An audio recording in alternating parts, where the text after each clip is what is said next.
Right, so as I don't know the oil that was in there before, I was told it was a mineral oil 540. I'm doing a double flush, so what I've done is drained the oil the first time, left the old filter on as it is, topped up with fresh oil because there's a lot of oil that remains in the oil cooler lines and radiators for the cooling.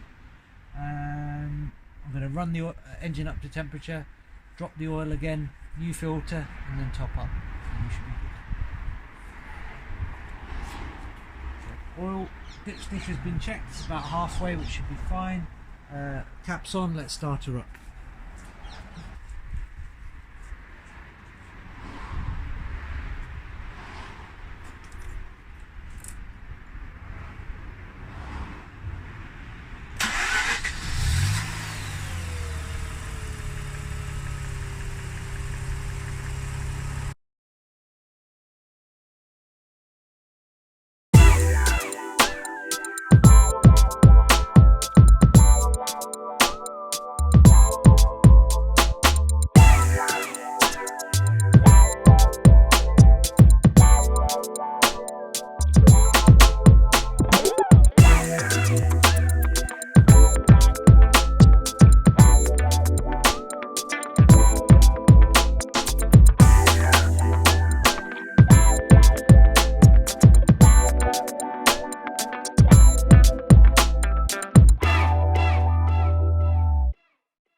It's still quite dark. We have removed the filter, as you've seen, so whatever was stuck in the reservoirs and galleries around the filter area, that will now be gone. And we can already see a bit of shine through on the oil, which is good. A lot less burnt.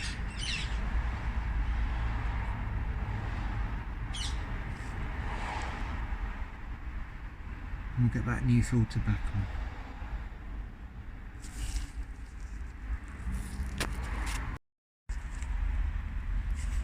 So although we started a bit late in the day and we have ended up doing a double oil change, we have, you can just about see,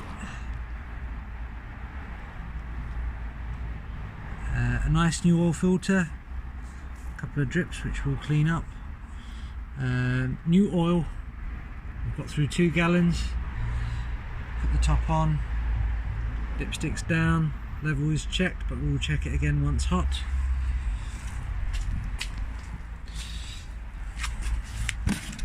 oil, which is recommended as per Essex Rotary 1540 mineral, and we've tightened it up. Got a little drip on the sump pan which I'll clean.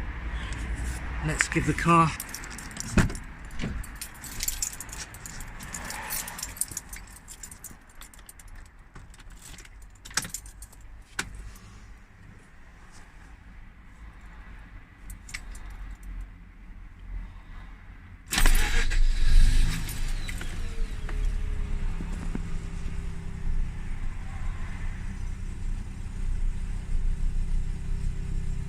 we've got all light, which is due to the level, but we will check that again.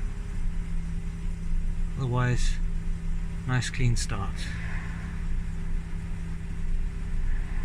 Join us for the next video where we will take a look at the ignition system. Thanks for joining us. Now, as you can see, a matter of moments later, the oil light has now disappeared. Just what we wanted. So we've topped up about 4 litres, just over, just under. We will check the oil level again once fully warm, but running nicely.